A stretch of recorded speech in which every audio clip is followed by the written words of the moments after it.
Islam bertanya, siapa Yesus menurut Yesus sendiri? Ketika kita berbicara tentang Yesus, seringkali diskusi berhenti di tempat yang sama. Itu hanya ajaran gereja. Itu hasil konsili. Itu tafsiran Paulus. Namun, mari kita hening sejenak. Sebelum gereja berdiri megah, sebelum konsili Naisea membahas doktrin, sebelum istilah Trinitas dirumuskan secara sistematis, apa yang Yesus katakan tentang dirinya sendiri? Ini bukan soal tradisi, bukan soal denominasi, bukan soal warisan Barat atau Timur.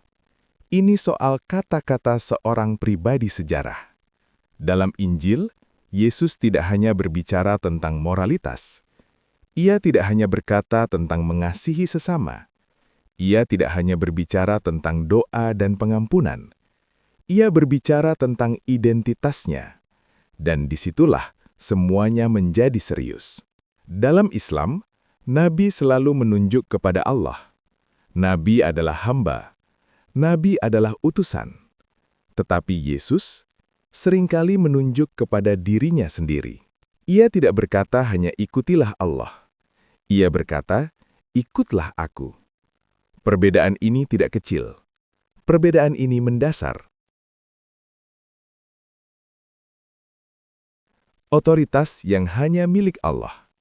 Mari berpikir secara jujur, tanpa emosi, tanpa prasangka. Dalam tradisi Yahudi abad pertama, ada hal-hal yang hanya milik Allah. Mengampuni dosa, menghakimi manusia, memberi hidup kekal, menentukan nasib kekal seseorang. Ketika seorang lumpuh dibawa kepada Yesus, ia tidak langsung menyembuhkan tubuhnya. Ia berkata, dosamu sudah diampuni. Ruangan itu hening. Para ahli Taurat berpikir dalam hati mereka, siapa yang dapat mengampuni dosa selain Allah saja? Perhatikan, secara teologis mereka benar. Dalam Taurat, dosa terhadap Allah hanya dapat diampuni oleh Allah. Jika Yesus hanya nabi, mengapa ia tidak meluruskan kesalahpahaman itu?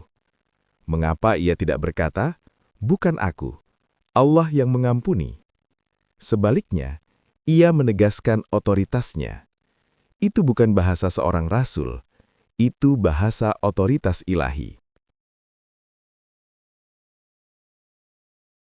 Penyembahan yang diterima. Dalam Islam, menyembah selain Allah adalah syirik. Para nabi menolak disembah. Malaikat menolak disembah. Tetapi Yesus, orang kusta sujud menyembahnya. Murid-murid menyembah dia setelah badai reda. Thomas memandang wajahnya dan berkata, Tuhanku dan Allahku. Dan Yesus tidak menegur. Ia tidak berkata, jangan. Ia tidak berkata, itu hanya untuk Allah. Ia menerima pengakuan itu.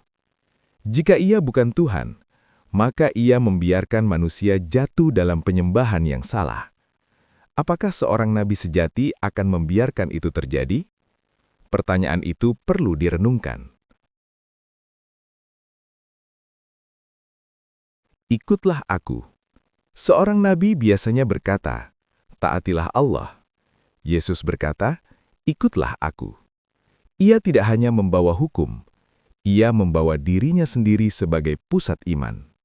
Ia berkata, barang siapa percaya kepadaku, ia mempunyai hidup kekal. Bukan hanya percaya kepada Allah, tetapi kepada Dia. Itu klaim yang sangat besar, terlalu besar untuk hanya seorang nabi.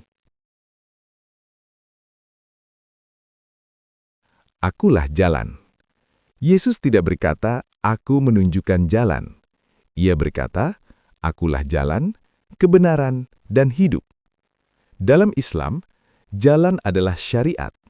Dalam Injil, jalan adalah pribadi. Itu bukan variasi kecil. Itu perubahan paradigma. Aku dan Bapa adalah satu. Ketika Yesus mengucapkan kalimat itu, orang Yahudi mengambil batu. Mereka berkata, engkau menyamakan dirimu dengan Allah. Dan lagi-lagi, Yesus tidak menarik ucapannya. Jika ia hanya nabi, mengapa ia tidak memperjelas? Seorang nabi tidak membiarkan tuduhan penyamaan dengan Allah. Hakim pada akhir zaman. Dalam Islam, Allah adalah hakim pada hari kiamat. Namun Yesus berkata, Anak manusia akan datang dalam kemuliaan dan menghakimi bangsa-bangsa. Ia menempatkan dirinya di tahta penghakiman. Itu posisi ilahi. Tidak ada posisi netral. Seorang penulis bernama C.S. Lewis pernah berkata, Yesus tidak memberi ruang untuk hanya disebut guru moral, karena klaimnya terlalu besar. Jika klaim itu salah, ia bukan nabi, karena nabi tidak berdusta tentang identitasnya. Penting untuk meluruskan satu hal. Kekristenan tidak mengajarkan bahwa Allah memiliki anak secara biologis. Istilah anak Allah berbicara tentang natur dan relasi kekal. Dalam Al-Quran, Yesus disebut kalimatullah, firman Allah. Ia juga disebut ruh dari Allah. Gelar itu unik, tidak diberikan kepada nabi lain. Mengapa? Apakah Allah dapat menyatakan diri? Islam menekankan bahwa Allah transenden. Kekristenan setuju, tetapi juga percaya Allah dapat menyatakan diri. Jika Allah Maha Kuasa, apakah mustahil baginya menyatakan diri dalam bentuk manusia? Bukan berubah menjadi ciptaan, tetapi menyatakan diri.